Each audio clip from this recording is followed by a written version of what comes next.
In this animation, we're going to look at the cycle of El Nino and La Nina. That is a pattern that occurs regularly in the Pacific Ocean and has a huge effect on climate and rainfall and other kinds of activity all around much of the world, especially around the Pacific Ocean. Now, in order to understand the development of these two conditions, El Nino and La Nina, let's take a look at what the normal situation is in the Pacific Ocean. Normally what happens is that you can see those reddish arrows there. You get these very strong southeast trade winds blowing from east to west across the Pacific. By the way, this is North America over here, South America. This red line represents the equator. This is Australia and New Guinea, and Asia would be out of view on this side. So as these trade winds blow, the air eventually rises in low pressure systems and creates a lot of rainfall over on the west side of the Pacific, over near Indonesia. And as that water, and what happens is a circulation cell called the Walker cell is set up here that it basically runs like that. Well, the effect of that is to push the water away from South America. Ocean surface currents are pushed this direction, and that takes warm water and pulls it away to the west, and it lets cold water come up from below. Here we have warm water, the thermocline, the big change from warm to cold, and then cold water down underneath. And as that wind blows and pulls the water away from South America, you tend to get cold upwelling water near South America. Meanwhile, a lot of very warm water accumulates over here in the western Pacific. It's called the West Pacific Warm Water Pool, because that water takes a long trip along the equator and it gets very warm in this area. So this is a part of the world that's very wet and warm and rainy, whereas this part of the world tends to be cool and drier in general.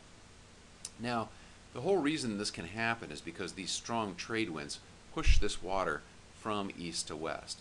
But if those trade winds break down, what can happen is all this warm water on this side of the Pacific Ocean can kind of slosh back across and pile up on this side. And that's really what happens during an El Nino. What happens during El Nino is the trade winds actually weaken and break down. It's called the Southern Oscillation.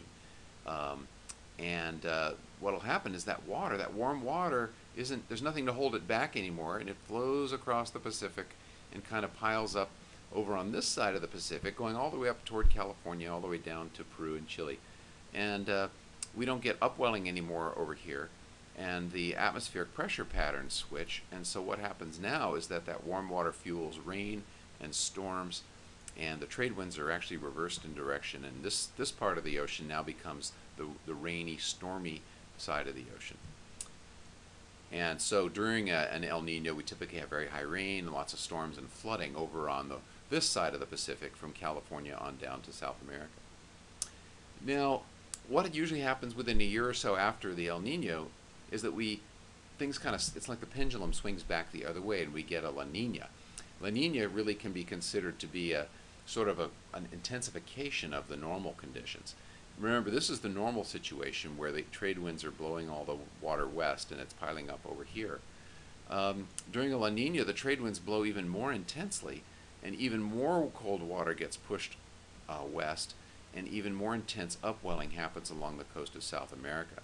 So it really is just an intensification of the normal situation.